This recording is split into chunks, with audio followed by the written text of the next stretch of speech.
ચલો last lecture ની અંદર મેં તમને લોકોને કીધું હતું કે 3 ફોર્મેટ બનાવીને આવજો નફા નુકસાન પત્રકના. જો તમે લોકો 3 ફોર્મેટ બનાવીને આવ્યા છો તો આજનો દાખલો આપણે ફટાફટી આજનો લેક્ચર પૂરો થશે ગાઈસ. 3 આપણે દાખલા બેક ટુ બેક ગણવાના છીએ અને આ 3 દાખલા આપણે ગણશું નફા નુકસાન પત્રકને તૈયાર કરવાના ગાઈસ. ઓકે, તો ચાલો બધા લોકો ગણીએ છીએ નફા નુકસાન પત્રક. આવી જાઓ ગાઈસ નફા નુકસાન પત્રક ઉપર લખો.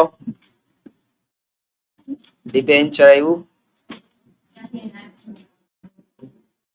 સૌથી પહેલા શરૂઆત કરીએ ઉદાહરણથી શરૂઆત કરી નાખીએ. હાલો, આના હું તમને બધા દાખલા ગણાવીશ એટલા માટે કારણ કે આ બહુ આઈએમપી ચેપ્ટર છે બરોબર, અને પૂછાય એવું છે એટલે આના આપણે શું કરશું, બધા દાખલા ગણશું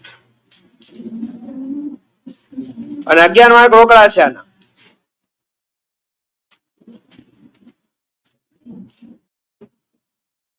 સ્વાધ્યાય 12મો હશે. ચલ આવી જાઓ, ચલો આવી જાઓ સ્વાધ્યાયના દાખલા નંબર 12 ઉપર ગાઈસ. સોરી, ઉદાહરણ નંબર 12 ઉપર આવો બધા લોકો. ઉદાહરણ નંબર 12. તારીખ 31/3/2017 ના રોજના પૂરા થતા વર્ષની પારસ લિમિટેડની માહિતી પરથી કંપની ધારા 2 ના પરિશેષ 3 મુજબ શું તૈયાર કરવાનું છે? નફા નુકસાન પત્રક. શું બનાવવાનું છે? નફા નુકસાન પત્રક. કઈ રીતના થશે જોતા જઈએ ફ્રેન્ડ્સ. સૌથી પહેલા તમને અહીં પૂછે વપરાયેલ માલની પડતર 6,25,000. તો આવો વપરાયેલ માલની પડતર ખર્ચામાં જો પહેલો જ શબ્દ છે વપરાયેલ માલની પડતર, તો લખી નાખો 6,25,000. ખર્ચાની અંદર પહેલું જ છે એ કરીને લખ્યું તો આપણે ખરીદી અથવા વેચેલ માલની પડતર અથવા વપરાયેલ માલની પડતર. બીજું, તૈયાર માલના સ્ટોકમાં ફેરફાર 40,000. ઈ પણ જુઓ રેડીમેડ છે, એનો મતલબ કે આ દાખલો તમને હેડિંગ વાઇઝ આપ્યો છે. સ્ટોકમાં ફેરફાર ડાયરેક્ટ બહાર કાઢી નાખો. કેટલા ગાઈસ? 40,000. શરૂઆતનો સ્ટોક અને આખરનો સ્ટોક નથી આપ્યું, ડાયરેક્ટ કીધું છે સ્ટોકમાં ફેરફાર. તો એ સ્ટોકમાં ફેરફાર 40,000 શું કરો? બહાર કાઢી નાખો. એના પછી કર્મચારીનો પગાર અને કર્મચારીની જોગવાઈ. કર્મચારીનો પગાર અને કર્મચારીની જોગવાઈ ક્યાં આવે? કર્મચારી લાભના ખર્ચામાં. લખો કર્મચારીને પગાર અને કર્મચારી જોગવાઈ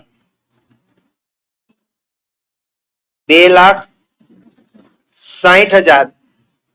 ક્યાં લખવાનું હતું ફ્રેન્ડ્સ? કર્મચારી લાભના ખર્ચાની નીચે. એના પછી વેચાણ. વેચાણ આપણે શું કહેવાય? કામગીરીની ઉપજ કહેવાય. તો ઉપજની અંદર પહેલું જ લખો ફ્રેન્ડ્સ વેચાણ. કેટલા રૂપિયા છે? 12,70,000. ડાયરેક્ટ બહાર જ કાઢી નાખું છું, વેચાણ પરત કે કઈ નથી એટલે ડાયરેક્ટ વેચાણ 12,70,000 છે ને? 12,70,000. એના પછી આવ્યું છે ફ્રેન્ડ્સ ચૂકવેલ વ્યાજ. કેટલા રૂપિયા છે? 30,000. આપણે વ્યાજ ચૂકવીએ છીએ તો આપણો શું કેવો ખર્ચ કહેવાય? નાણાકીય ખર્ચ. તો અહીંયા લખશું નાણાકીય ખર્ચની નીચે ચૂકવેલ વ્યાજ. કેટલા રૂપિયા છે ફ્રેન્ડ્સ? 30,000. ચૂકવેલ વ્યાજ કેટલા છે? 30,000. ક્લિયર? એના પછી ઓફિસ અને વેચાણ ખર્ચા 52,000. ચલો ઓફિસ અને વેચાણ ખર્ચા માટે એક પણ જાતનું હેડિંગ નથી એટલે વાત થઈ ગઈ હતી આપણે ક્યાં લખવાનું? અન્ય ખર્ચામાં. ઓફિસ અને વેચાણ ખર્ચા કેટલા રૂપિયા છે ગાઈસ? 52,000. આટલું ક્લિયર બધાને એવરીવન? એના પછી કાયમી મિલકત પર ઘસારો. તો ઘસારા માટે આપણી પાસે ઘસારો ને માંડી વાળેલ અવાસ્તવિક મિલકત હતી ને ઈ, એની નીચે લખો કાયમી મિલકત પર ઘસારો. કેટલા રૂપિયા છે ગાઈસ? 28,000. કાયમી મિલકત પર ઘસારો કેટલા રૂપિયા ફ્રેન્ડ્સ? 28,000. ક્લિયર બધાને? એના પછી મિલકત વેચાણનો નફો કેટલા છે? 35,000. તમે મિલકત વેચો તો તમને આવક થાય એટલે ક્યાં લખશું? અન્ય આવકમાં મિલકત વેચાણનો નફો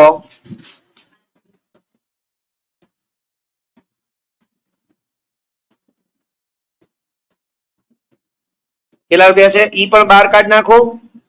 મિલકત વેચો તમને આવક થાય એટલે અન્ય ઉપજમાં આપણે લોકો લખી નાખીએ છીએ ફ્રેન્ડ્સ. ક્લિયર? એના પછી આગળ કરવેરાની જોગવાઈ નફાના કેટલા ટકા લેવાની? 50%. એટલે જે પણ કઈ નફો આવશે એના 50% આપણે લોકો શું લેશું ફ્રેન્ડ્સ? કરવેરાની જોગવાઈ. ચલો દાખલો અહીંયા પૂરો થઈ ગયો છે. કરો છીએ ટોટલ. પેલામાં 1270 પ્લસ 35,000 એટલે ટોટલ આવક થઈ આપણી 13,05,000. ટોટલ આવક કેટલી થઈ આપણને? 13,05,000. ચલો ખર્ચનો ટોટલ કરો. 625 વત્તા 40 વત્તા 260 વત્તા 30 વત્તા 28 વત્તા 52 એટલે કુલ ખર્ચાઓ આવ્યા છે 10,35,000. કુલ ખર્ચાઓ કેટલા આવ્યા ગાઈસ? કુલ ખર્ચાઓ 10,35,000 લખ્યા. ચલો આવક વેરા પહેલાનો નફો કેટલો થશે? તો આવક કેટલી હતી? 13,05,000 માઇનસ 10,35,000. 13,05,000 માઇનસ 10,35,000. કુલ આવક જોઈ લો અહીંયા. કુલ આવક હતી આપણી 13,05,000 અને કુલ ખર્ચા હતા 10,35,000. એને માઇનસ કરો તો કેટલા આવે ગાઈસ? 2,70,000. આવક વેરા પહેલાનો નફો આવ્યો 2,70,000. એના કેટલા ટકા આપણે લોકોએ કરવેરાની જોગવાઈ કરવાની છે ગાઈસ? 50%. તો 2,70,000 ના 50% કરો કેટલા થાય? 1,35,000. એને માઇનસ કરી દો અથવા 1,35 ડાયરેક્ટ લખો. માઇનસ કરો કેટલા આવે? 1,35,000. 270 માંથી 1,35,000 માઇનસ કરો એટલે કેટલા આવશે ગાઈસ? 1,35,000. અરે પેન બંધ થઈ ગઈ પાછી. થઈ ગયું 1,35,000.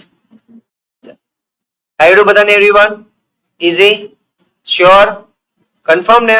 ચલો આના જેવો તમે લોકો બીજું ફોર્મેટ આઈ થિંક બનાવીને આવ્યા હશો અને હું હમણાં મારું બીજું ફોર્મેટ બનાવી લઉં છું. હવે આપણે બેક ટુ બેક 3 દાખલા ગણવાના છે ગાઈસ.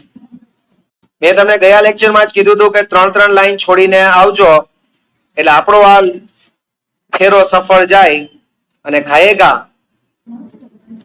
આ કરી શકીએ આપણે.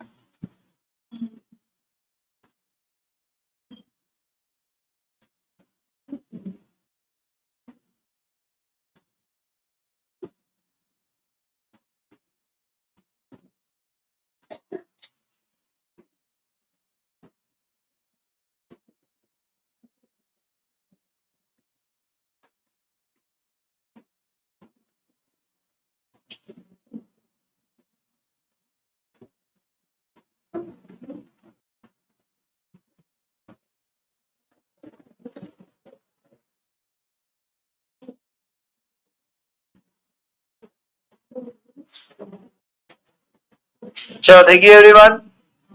ક્લિયર બધાને? ઓકે હવે આપણે લોકો આગળ જઈએ છીએ.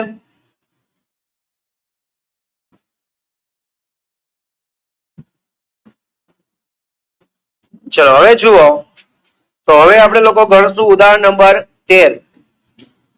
આવી જાવ જોઈએ ગાઈસ ઉદાહરણ નંબર 13 ઉપર. આવ્યા બધા લોકો? શું કે છે? નીચે આપેલી બાકીઓ પરથી તારીખ 31/3/17 ના રોજ પૂરા થતા વર્ષ માટે શ્રી સહજાનંદ લિમિટેડનું કંપની દ્વારા 2013 ના પરિશિષ્ટ અનુસાર શું તૈયાર કરવાનું છે ગાઈસ? નફા નુકસાન પત્રક બનાવવાનું છે ગાઈસ. ચાલો નફા નુકસાન પત્રકનું ફોર્મેટ તમે લોકોએ ઓલરેડી બનાવી લીધેલું છે. તો હવે આપણે ડાયરેક્ટ રકમને મૂકવાની છે. સૌથી પહેલા ઓફિસ અને વેચાણ ખર્ચા ક્યાં લખશો? અન્ય ખર્ચામાં. બરોબર છે? અહીંયા લખો કારણ કે એનું કોઈ હેડિંગ નથી. ઓફિસ અને વેચાણ ખર્ચા કેટલા રૂપિયા છે ગાઈસ? 40,000. એના પછી વેચાણ. વેચાણ ક્યાં આવે? કામગીરીની ઉપજ આવક કહેવાય ને આપણી, એટલે કામગીરીની ઉપજમાં લખવાનું પહેલું જ વેચાણ કેટલા રૂપિયા છે ગાઈસ? 16 લાખ. બારોબાર કાઢી નાખજો. 16 લાખ બારોબાર કાઢી નાખો એવરીવન. કર્યું? એના પછી પગાર. પગાર કોને આપવાનો હોય? કર્મચારીને. એટલે કર્મચારી લાભના ખર્ચામાં લખવાનું પગાર કેટલા રૂપિયા છે ગાઈસ? 5 લાખ.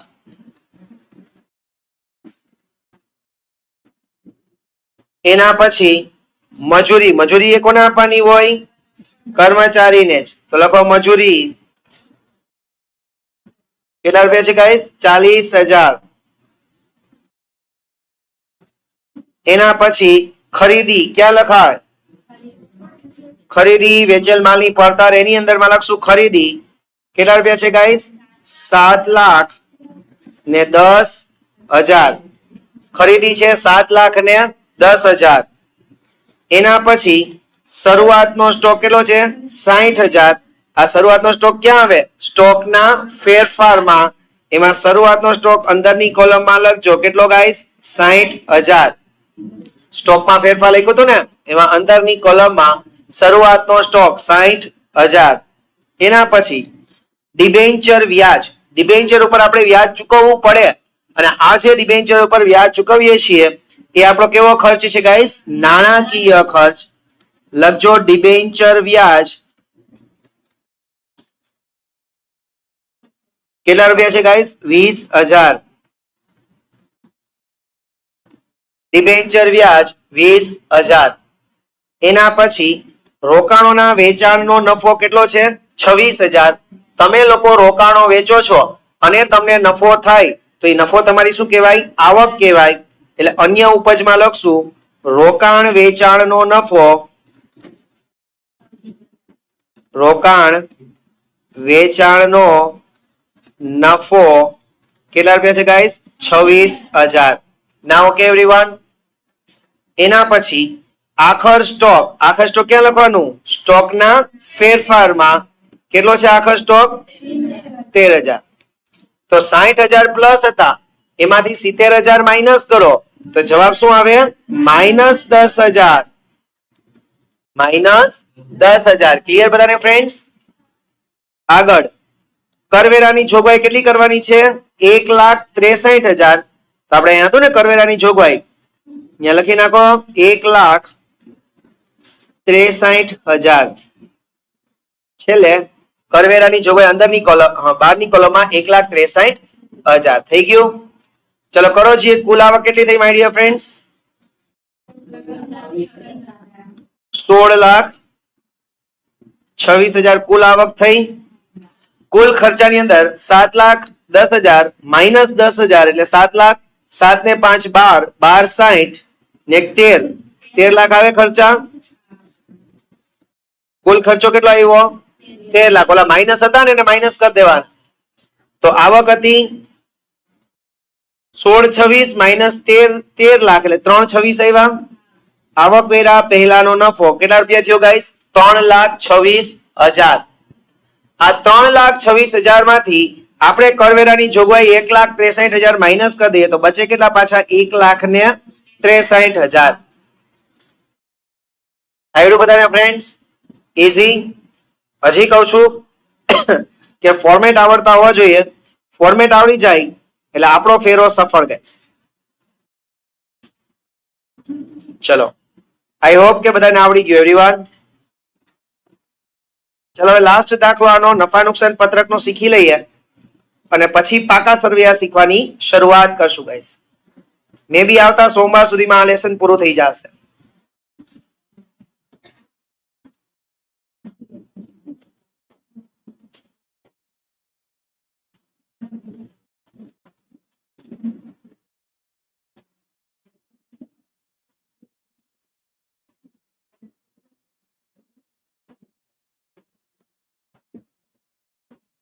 તમે તો ઓલરેડી ત્રીજો બનાવેલો હશે જ. બનાવીને આવ્યા જ ને બધા લોકો?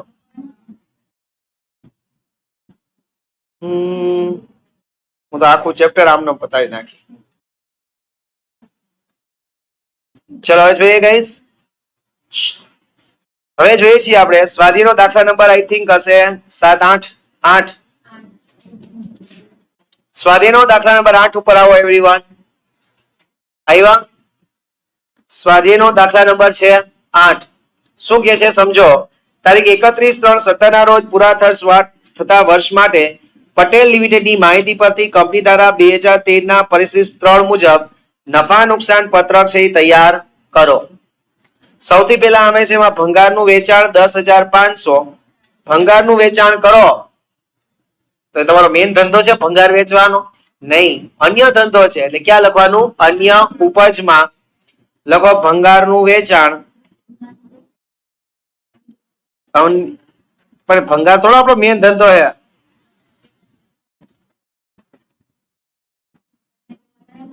નહીં નહીં, મેં એમાં નો લખાયું ને. ભંગારનું વેચાણ એમાં લખાવું કઈ? ભંગારનું વેચાણ તે તારીખના પેલા લખી નાખ્યો છે દાખલો આખો. 10,500.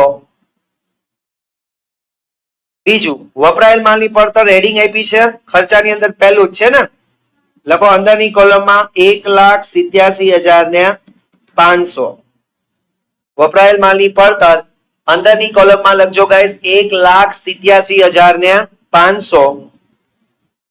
પગાર ધંધાનો શું પગાર કોને દેવાનો હોય? કર્મચારીને. તો કર્મચારી લાભના ખર્ચાની અંદર માં લખો ગાઈસ પગાર.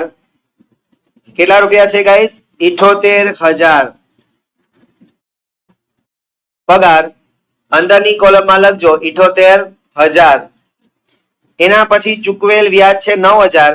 વ્યાજ ચૂકવો છો તો કેવો ખર્ચ છે? નાણાકીય ખર્ચ. તો નાણાકીય ખર્ચમાં લખો ગાઈસ ચૂકવેલ વ્યાજ. કેટલા રૂપિયા છે? 9,000. ચૂકવેલ વ્યાજ 9,000. એના પછી વેચાણ. વેચાણ ક્યાં લખશો? વેચાણ આપણી મેન આવક કહેવાય ને. કામગીરીની ઉપજમાં લખવાનું ગાઈસ વેચાણ. વેચાણમાં કેટલું લખશો? 3,81,000. વેચાણ લખજો ફ્રેન્ડ્સ 3,81,000. ક્લિયર બધાને એવરીવન? એના પછી તૈયાર માલના સ્ટોકમાં ફેરફાર રેડીમેડ આપ્યું છે. તૈયાર માલના સ્ટોકમાં ફેરફાર કેટલા રૂપિયા છે ગાઈસ? 12,000. 12,000 છે ને. તૈયાર માલના સ્ટોકમાં ફેરફાર એમાં શરૂઆતનો માઇનસ આખરનો કરવાની જરૂર નથી. ડાયરેક્ટ રેડીમેડ મૂકી દેવાના. કેટલા? 12,000. ક્લિયર બધાને એવરીવન? એના પછી ઓફિસ અને વહીવટી ખર્ચા. ઓફિસ અને વહીવટી ખર્ચા ક્યાં લખવાના? અન્ય ખર્ચામાં. ઓફિસ અને વહીવટી ખર્ચાઓ. ઓફિસ અને વહીવટી ખર્ચાઓ કેટલા રૂપિયા છે ગાઈસ? 15,600. ક્લિયર બધાને એવરીવન?